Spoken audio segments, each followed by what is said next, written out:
talking about, like some of the stories that are more familiar about the origins of fairy tales and what the nursery rhymes mean, and some of them were pretty macabre, so we decided that would be a good Halloween program to do since we already did the ghost stories. So I know I'm not on there, it's okay. So it would help if I had my screen. So everyone has heard a fairy tale or several in their lifetime, and Disney has made many beloved movies based on fairy tales originally told a long, long time ago, like Cinderella and Sleeping Beauty. For most people, the Disney version has become the gold standard version. If you ask someone how Cinderella goes, they will tell you about a fairy godmother, singing mice, and stepsisters who, if you've seen the sequels that Disney made, are forgiven by Cinderella with their feet intact. However, the Disney versions did something fairy tales have been doing since the beginning. They evolved and adapted to be relevant in today's world. However, most fairy tales started out as stories to warn the listeners that if one does not behave, a horrific punishment may await. The stories serve as cautionary tales with moral lessons. Many of these stories date back thousands of years to a much less civilized time. They originated as oral stories passed down in mostly European cultures. They allowed listeners to escape to a world of fantasy made up of heroes and heroines, witches, ogres, dwarves, and fairies. Because of these oral traditions, the stories being passed down through several different generations and cultures, there are different variations to these stories, as the same basic story appeared in many different countries. Therefore, it is difficult to pinpoint the exact origin or version of even the most famous tales. Did you know that the earliest recorded version of Cinderella was found in a mid-9th century Chinese book of folk tales? In this version, a young girl, mistreated by her stepmother and stepsisters, finds help through a magical fish and marries a king thanks to a lost slipper. Well, so subtract the fish. The genre of fairy tales was first recorded by writers of the Renaissance. Some credit Charles Perrault's Tales of Olden Times, which was released in 1697, as one of the first recorded. This piece then paved the way for the Brothers Grimm more than 100 years later. When the Grimms decided to record these stories, they did not travel all around the world to collect the stories like many people believe. Instead, most people came to them to recite stories they had heard. Some even sent them in the mail. Of all the fairy tales, Cinderella is probably the best known and most beloved. Disney's version utilizes a fairy godmother and a daughter who was once very loved until both her parents died, leaving her at the mercy of a cruel stepmother. Charles Perrault's version gave us that fairy godmother, the pumpkin carriage, and of course the glass slippers. However, the original story also had Cinderella's father still alive and not just oblivious to her plight, but joining his wife and her daughters in mocking and abusing Cinderella. When the stepsisters cannot fit in the slipper, they cut off pieces of their feet at the mother's urging in order to trick the prince. The story ends with Cinderella's bird friends pecking out the stepsisters' eyes as punishment for their mistreatment of Cinderella. No eyes, no toes. Not every version of Cinderella has a fairy godmother. In one version of the tale, the magic is prompted by Cinderella's tears on her mother's grave. Hansel and Gretel, one of the Brothers Grimm's most famous tales, has never been made into a Disney movie. Perhaps because there's no way for even Walt Disney to spin this story into a happy ending. In more recent versions of Hansel and Gretel, the children get lost in the forest accidentally when they wander away from their father and the birds eat their breadcrumbs, leaving them with no way to find the way home.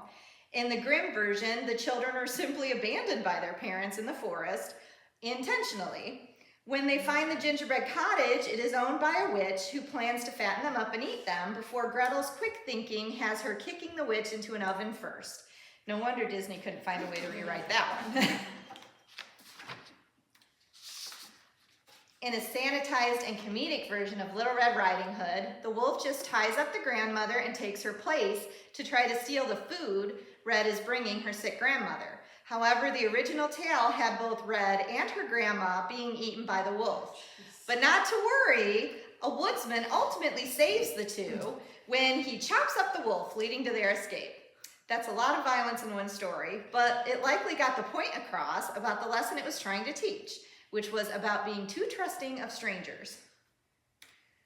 Disney took the Brothers Grimm story of Rapunzel and created the story of Tangled. In Tangled, Rapunzel was stolen from her cradle as a tiny princess by a witch because her hair had magical healing properties as long as it was never cut. The witch presents herself to Cinderella as her mother, but really the witch is relying on the magic of Rapunzel's hair to stay young. Rapunzel's loving parents never forget her and light paper lanterns in a beautiful celebration of her birthday each year. Rapunzel's fondest wish from the tower is that she gets to see that celebration she's watched from the window for years, not knowing it's for her. Disney's Rapunzel makes a break for it with a scoundrel rather than a prince, and in the end, that scoundrel, even though he knows he may die from his injuries, uses his sword to cut Rapunzel's hair off himself, leaving her of no value to the witch, Mother Gothel. In the Grimm's version, Rapunzel's parents were not royalty. Rather, they were people of modest means living in the countryside. In the back of their house, a window overlooked a beautiful garden that was surrounded by a high wall and belonged to a powerful witch. The wife saw a bed of Rapunzel greens in the garden and she just had to have them. She became sickly with her longing. Because her husband loved her so much, he braved the witch's wrath and went to fetch her the greens. When he is caught by the witch, she trades him the garden greens for the child his wife is carrying. When the baby is born, she is taken from her parents by the witch. Not only was Rapunzel basically traded for a salad, she was named after the salad as well. The witch, Mother Gothel, did care for the child, but when she was 12, the witch put her inside a tower without a ladder or stairs in the middle of a forest. Rapunzel's hair becomes the rope the witch climbs for visits. When a prince hears Rapunzel singing, he becomes enchanted and he too begins visiting her by climbing her hair. When the witch finds out, she cuts off Rapunzel's hair in a rage. Rapunzel is dumped into the forest and abandoned by Mother Gothel. Then Mother Gothel uses her hair to trick the prince into climbing up the tower again. Some versions of the story have Mother Gothel blinding the prince herself. Other versions have him blinded when he jumps from the tower to escape her and his eyes are pierced by thorns. Either way, the prince is wandering the same forest, now blind. Eventually, he hears Rapunzel's song again and they are reunited. Kinder versions of the story have his sight restored by Rapunzel's tears. All these fairy tales have very magical tears. Does it mention her having twins? Nope. Sleeping Beauty is another Grimm fairy tale, also known by another name, Briar Rose. This may be one tale that Disney actually made more frightening than the original. In the original tale of Sleeping Beauty, the princess is known as Briar Rose, not Princess Aurora. The king and queen want for a child and are so elated to finally have a daughter born to them that they plan a big celebration and invite the wise women in the kingdom. However, there are 13 wise women and the king only owns 12 gold plates, so somebody has to stay home. The invited wise women are almost done bestowing their gifts on the princess when the 13th wise woman arrives and, avoiding all pleasantries, simply curses the child to death at the age of 15 years, drops the mic, and walks out. Disney took the 13th wise woman and turned her into the nightmare-inducing Maleficent, one of the great Disney villains who takes evil to the next level and can turn herself into a fire-breathing dragon. The 12 wise women were condensed into 3 fairies, and in another sad turn, the princess does not even get to grow up with the parents who wished for her so hard. Instead, she is hidden by the 3 fairies in a forest until her 15th birthday has passed. During her time in the forest, the princess is known as Briar Rose. Briar Rose meets Prince Philip in the forest, and they fall in love. In the original story, the princess falls into a deep sleep for 100 years, and everyone in the castle along with her. Briar bushes grow to completely cover up the castle.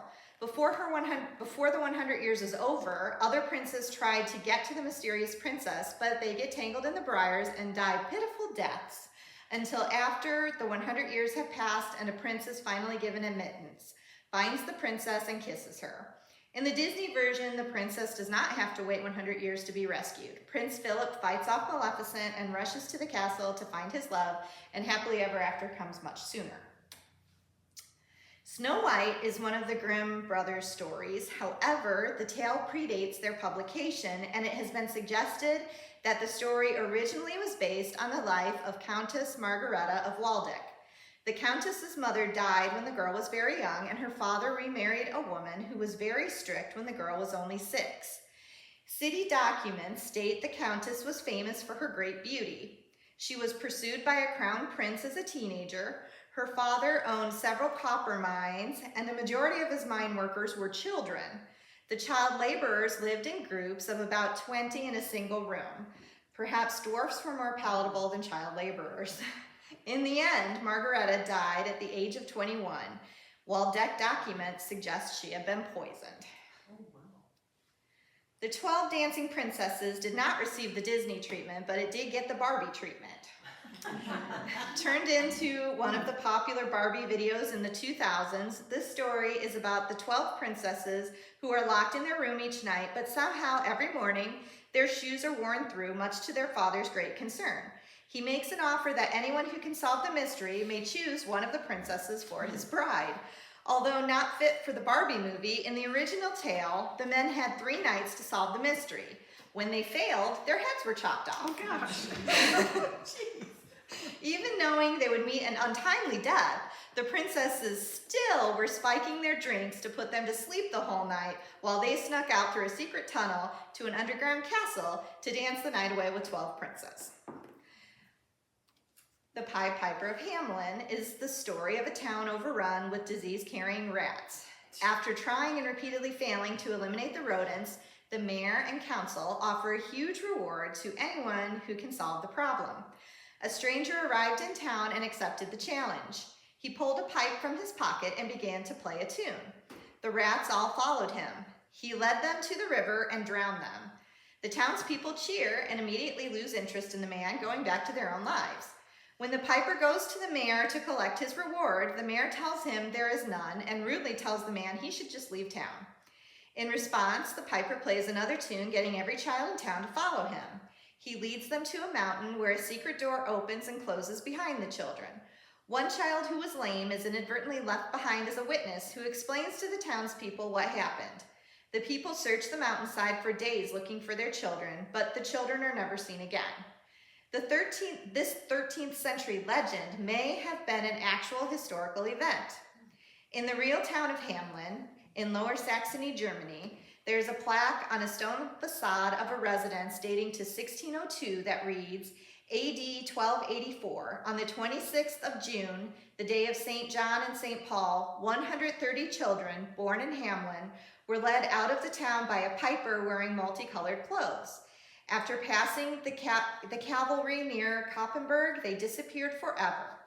There's also an entry in Hamelin's town records dating 1385 that reads, it is 100 years since our children left. Although it was destroyed in the 17th century, a stained glass window in the town's St. Nikolai Church is described in writings as illustrating the Pied Piper leading several ghostly white children. 15th century manuscripts refer to a story of 130 children vanishing on June 26th. What happened to the missing children of Hamelin? Historians are still trying to solve that mystery. Wow. The story of Beauty and the Beast originated in a 1740 novella by French author Gabrielle Suzanne Barbeau de Villeneuve. Villeneuve was inspired by the real-life story of Petrus Gonsalves and his bride-to-be Catherine. Catherine suffered from hypertrichosis, a condition that causes dark, thick hair to grow all over one's face and body. Several years later, Jean-Marie Le Prince de Beaumont revised the story, and this version is the one with which most are familiar today. Villeneuve's version was over 100 pages long, but it had some pretty cool features, such as Beauty being able to watch any theatrical performance of her choice in her magic mirror. In these versions, Beauty has 2 older sisters who are mean and selfish.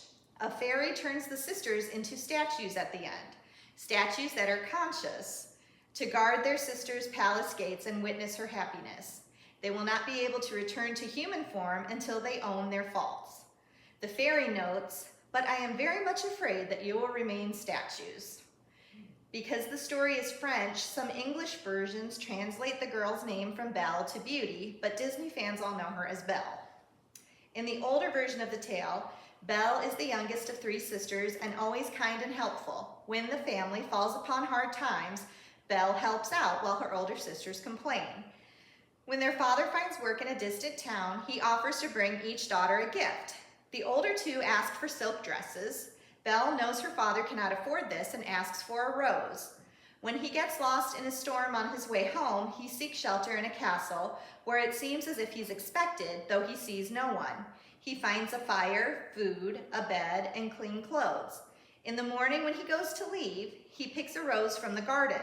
Only then does the beast appear and tells him he will die for stealing after the beast allowed him such kindness. The beast agrees to let him live if he sends to the beast the first living thing he sees when he returns home. The father knows the dog is always the first to greet him, so he agrees. When the father arrives home, the dog is asleep by the fire inside, and it is Belle who greets him. Initially, the father says he must say goodbye to them because he will not send Belle to live with the beast, but Belle insists. And like any good parent, her father just says, "Well, okay." Like the Disney version, Belle has a magic mirror, and the beast lets her return home when he sees her father is sick. But when she dreams the beast is dead, she immediately returns to him and agrees to be his wife, which breaks the spell. Unlike the Disney version, there are no dancing candelabras or teacups. The Snow Queen. A revised version of Hans Christian Andersen's The Snow Queen has gained an enormous amount of attention in recent years. The story of the Snow Queen was revised to create Disney's Frozen. However, the movie only shows tiny glimpses of Elsa as Andersen wrote The Snow Queen.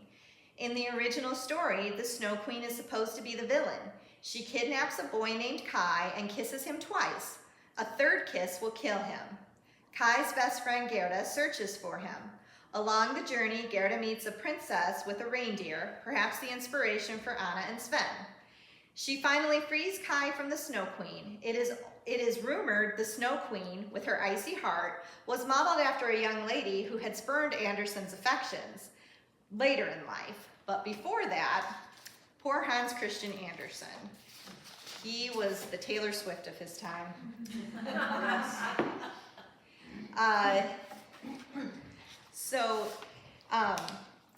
Hans Christian Andersen, the Danish storyteller, seemed to be very unlucky in love. When he was 25, Hans fell in love for the first time with Ryborg Voigt, the younger sister of one of his friends. Unfortunately, Ryborg was engaged to another man. Andersen wrote her a letter filled with his love for her and begged her to be sure she truly loved her fiancé. He let her know he would prove his love for her if only given a chance. However, Ryborg really did love her fiancé, so she wrote to Andersen and let him know. The next time they met in person, she whispered to him, "Farewell forever." He was devastated. After his heart broke, he traveled to Germany, where he read the works of the Brothers Grimm and must have found inspiration. He returned to Denmark. He resumed a friendship with the Collin family, whose patriarch was one of his sponsors. He told the sad tale of his broken heart to Louise Collin, who was 18 then. Louise had known Hans since before Ryborg, and she was happy to listen to him with sympathy.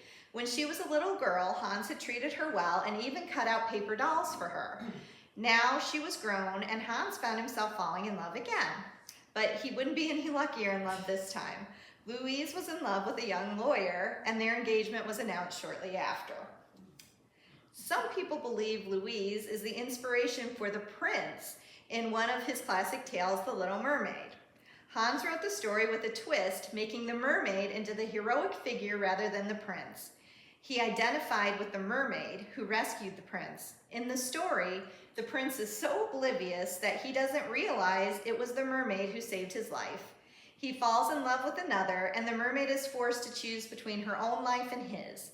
She makes the ultimate sacrifice so that the prince may live with his love, and the prince never shows her any acknowledgement or appreciation. The Little Mermaid was one of Andersen's personal favorite stories. It would be interesting if we could know what he thought of Disney's version of the story that had Ariel, the Little Mermaid, choosing to keep her legs and marry the prince in the end. But Hans did not have a happily ever after. He never married, and upon his death, they found the leather necklace around his neck contained Ryborg's farewell letter to him. Oh. The Steadfast Tin Soldier is another one of Andersen's tales, told of a clever man who once made 25 tin soldiers from a single spoon. Unfortunately for the 25th soldier, there was not enough tin left to finish him, so he stood on only one leg. He became enamored with a beautiful ballerina doll across the playroom because the ballerina stood with her legs stretched out gracefully behind her, and the soldier thought he had found love with someone who also only had one leg.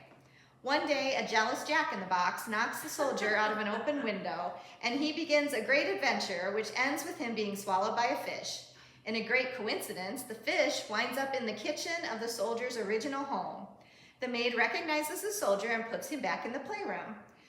Just when he thinks he's reunited with his fair ballerina, a child grabs the soldier and throws him into the fire. Just when he thinks the ballerina shall never be his wife, a draft from the window blows the poor ballerina into the fire as well. They don't marry, but they do die together. This story may have been another statement on Andersen's tragic love life. Nursery rhymes. The short rhythmic style of nursery rhymes helps children with language skills such as rhyming. According to Mem Fox, an educator specializing in children's literacy, experts in literacy development have discovered that if children know 8 nursery rhymes by the time they are 4 years old, they're usually among the best readers by the time they are 8. You may think these are cheery, fun rhymes for children to sing or recite, but even some of these favorite rhymes are believed to have some dark meanings. Ring around the rosies. A pocket full of posies, ashes, ashes, we all fall down. This may seem like an innocent song about flowers, but the truth of this rhyme is that it's actually about the Black Death that swept England in the 14th century. The rosies were the red marks of the bubonic plague, while the posies were the flowers doctors used to lessen the stench of death all around. Nice going, Ruth. Many of the plague's victims were thrown into piles and burned in the hopes that the death would not spread. So when the song sings of ashes, this is what it refers to. We all fall down is referring to literally dropping dead. London Bridge. There are many thoughts on the origin of the rhyming song London Bridge, with some believing it dates back to the destruction of London Bridge by Vikings in 1014.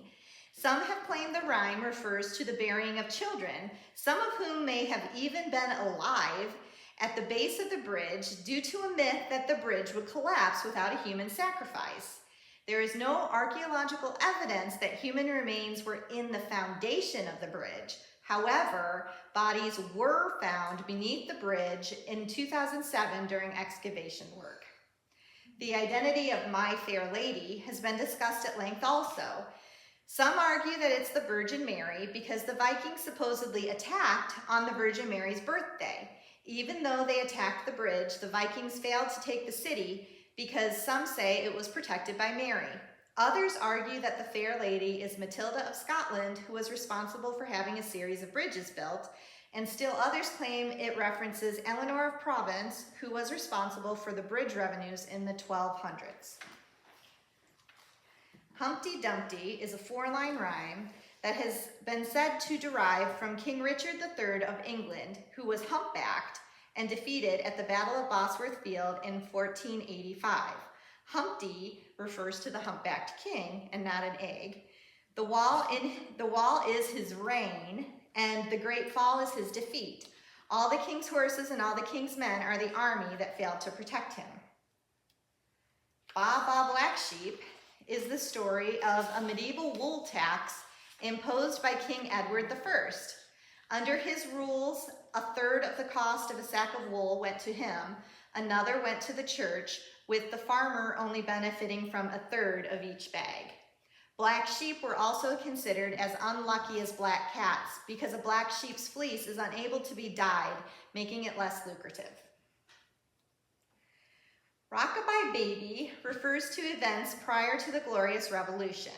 The baby in the rhyme is allegedly the son of King James II of England, but the baby was widely believed to be another man's child, smuggled into the birthing room to ensure a Roman Catholic heir.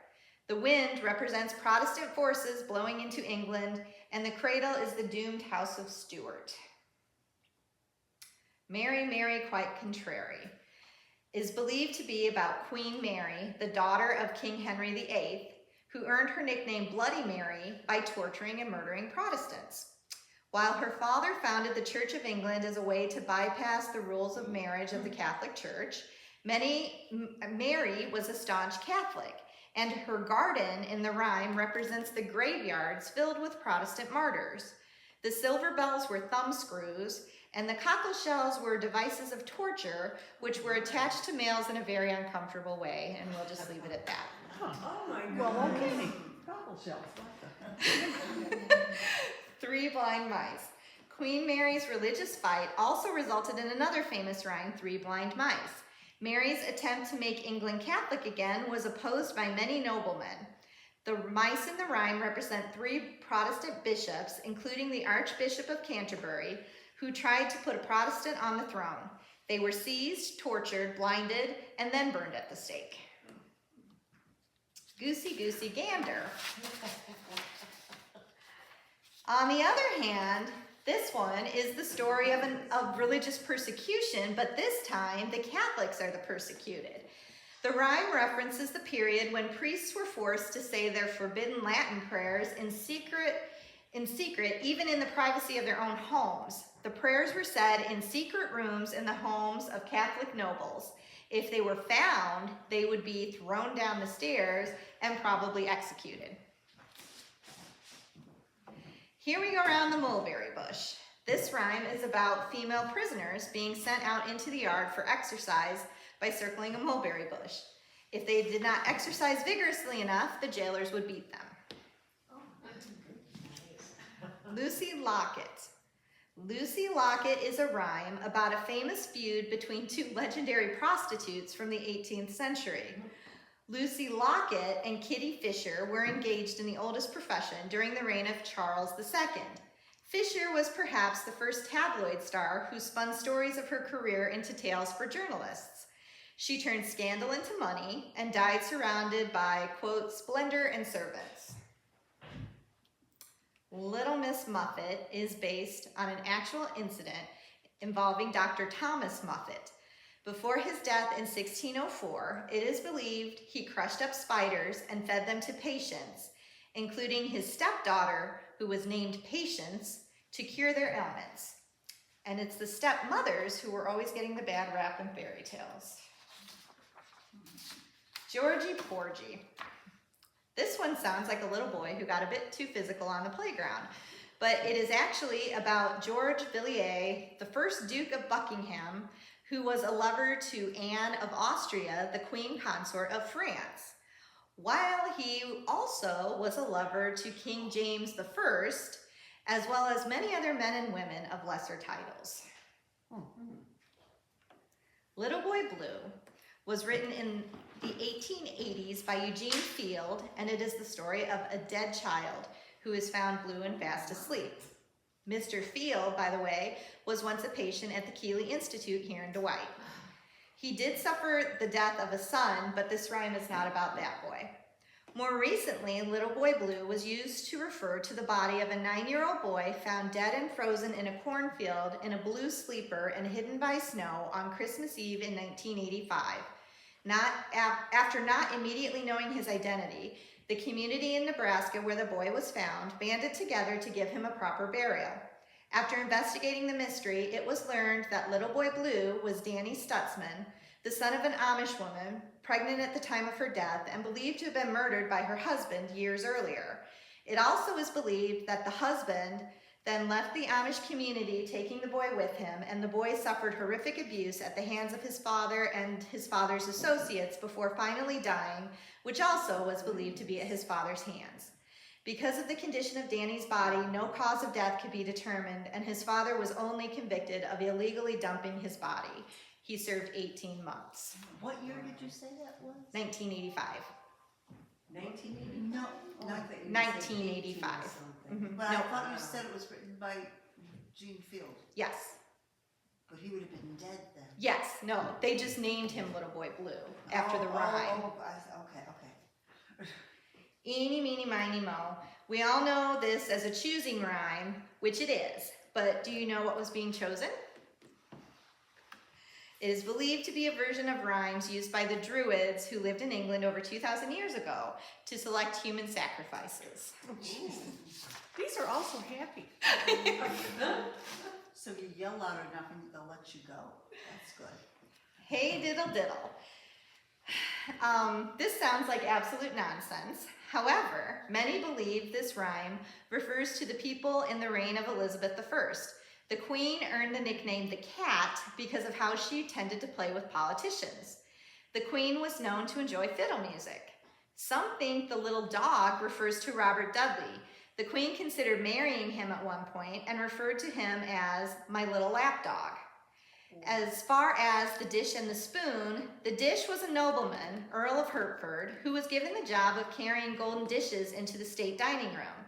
The spoon was Lady Catherine Grey. Her job was to taste the food before Queen Elizabeth ate to test for poison. The Earl and Lady Catherine fell in love and were married in secret. When Queen Elizabeth found out, she was furious and, it turns out, extremely unreasonable. She had them imprisoned in the Tower of London, where they lived for 7 years and had 2 children. Many more modern tales, which are well loved by many fans, have some interesting truths behind them. Lewis Carroll is the pen name of Reverend Charles Ludwig Dodgson. He wrote about Alice's adventures in Wonderland. But did you know Alice was a real little girl? Carroll was a professor at Christ Church College, which was part of Oxford University in England. The dean of Christ Church College, Henry Liddell, had 4 young children, Harry, Lorena, Edith, and Alice. Carroll liked all 4 children, but he was partial to Alice. Carroll, also a photographer, spent many hours with the Liddell children and took many photographs. He also began making up stories to tell them. This is how Alice made it to Wonderland. The real-life Alice, who was then 10, asked Carroll to write the story down. Carroll spent 2 years adding other tales to the manuscript before presenting a copy to Alice and then one to a publisher. Many elements of the books borrow from Alice's real life. Alice played croquet and she had a pet kitten. The Red Queen was inspired by Miss Pickett, Alice's irritable governess. Yet by the time the first book was published, Carroll was no longer allowed to visit with the Liddell children. Mrs. Liddell worried that the professor cared too much for her young daughter. It does not seem that she was concerned about an older man being too fond of her young daughter. Rather, she had more ambitious plans for the girl. She wanted each of her daughters to marry wealthy, titled men. Alice almost accomplished this in a spectacular way. When Alice was 20, Prince Leopold, the youngest son to Queen Victoria, studied at Christ Church College, and Alice and he fell in love, much to her mother's delight. The Queen, though, was not delighted at the prospect of her son marrying a commoner. She would not allow it. Leopold eventually married a princess. Alice did not marry until she was 28, and she named her second son Leopold. Sadly, young Leopold and his older brother Alan both perished in World War I, leaving poor Alice with only one surviving child. When her husband died, he left Alice without enough money to sustain her lifestyle. Luckily, she had something on hand of value to auction off, her handwritten copy of Alice in Wonderland. It fetched £15,000, which was a fortune in those days. It is now in the possession of the British Museum. Alice died in 1934 at the age of 82. Sir James Barrie already was a well-known playwright when he grew close to Arthur Llewellyn Davies, a lawyer, his wife Sylvia, and their 5 sons, George, John, Peter, Michael, and Nicholas. Some of those names will find their way into his most famous story. The Llewellyn Davies family was a very happy one, and Barrie spent summers with the family inventing games for the boys to play, which featured pirates, a lagoon, and more. The boys' adventures were transformed into the play Peter Pan. Unfortunately for the Llewellyn Davies children, their childhood did not last forever, or even for very much longer. Shortly after Peter Pan opened, the children's father became sick with cancer and died, leaving behind his wife and 5 sons between the ages of 14 and 3. Over the next few years, Sylvia relied on Barry for help in raising her children and paying the bills. Barry stepped up. He paid for the boys' education and spent as much time with him as he could. Then, 3 years later, Sylvia also perished due to cancer. Barry became their unofficial guardian. Although they had aunts and uncles on both sides of their family, Uncle Jim, as they called him, was the one who raised them and called them my boys. He wrote the youngest boys, Michael and Nicholas, every day when they were away at school. The boys spent their vacations with him and knew they were loved. But their suffering wasn't over yet. The oldest boy, George, was killed in World War I. Although you may think Peter was closest to Barry, that brother was actually Michael, who had inspired many of the fictional Peter's adventures. In fact, once when he was walking with Barry at night, Michael spotted a twinkle of light, which became the inspiration for the character of Tinkerbell. Unfortunately, Michael and a friend drowned while they were students at Oxford. Some said the friend jumped in to save Michael, who couldn't swim. Others suggested it was a suicide pact. Officially, the deaths were ruled an accident. The lives of the remaining 3 boys would have horrified young Peter Pan. They all grew up, they got married, worked jobs, and had children. They also remained close with Barry. Peter and Nicholas were even at Barry's bedside when he died. However, following Barry's death, Peter suffered from alcoholism, and his wife and children were dealing with the possibility of Huntington's disease. One son was already exhibiting symptoms when Peter stepped out in front of a train and died. Winnie the Pooh is one of the most loved characters of all time, even 100 years after his creation. And Pooh's storybook friend Christopher Robin was a real boy. Christopher Robin Milne was the author's son. A.A. Milne made not only his son, but his son's toys famous with his beloved stories about a little boy, his imagination, and his love for a bear, a piglet, and other animals who inhabited the 100-acre wood. In reality, Winnie the Pooh was a gift given to young Christopher when he was 1 year old. Shortly after, he was given a toy donkey named Eeyore. Piglet came from a neighbor. When Milne needed more characters for his stories, he just created Owl and Rabbit. Later on, he and his wife bought Christopher a stuffed kangaroo named Kanga, who had a baby named Roo. Finally, a tiger named Tigger rounded out the crew. They just weren't very creative with names. His father did not seem to worry about using his son's real name in his famous stories, perhaps because he never called the boy Christopher Robin. To his father, he was Billy Moon. This was only a private nickname. When he started school, he was known by his now famous name. Christopher was an only child, but his mother had wanted a daughter very much. She kept Christopher's hair much longer than was in style for little boys, and she dressed him in unusual, almost girl-like attire. Ernest H. Shepard, who illustrated the Winnie the Pooh books, immortalized this look when he used the real-life Christopher as his inspiration for his drawings. Despite struggling with shyness and being sent to boarding school at age 9, which was common in England at that time, Christopher remained very close with his father, with whom he spent much time, and he grew up to live a pretty normal life. Christopher fought in World War II and was injured. Following the war, he returned home and married. He and his wife opened a bookstore and had a daughter. Even though Christopher had inspired the famous stories, he was proud of the fact that he never used any of the money from Pooh to support himself financially. You may be wondering what happened to the famous bear and his friends. Roo, unfortunately, got lost in the woods somewhere. That is so sad. So the rest of the battered, sewn up, and well-loved toys were put inside a specially built glass case in the Milne home.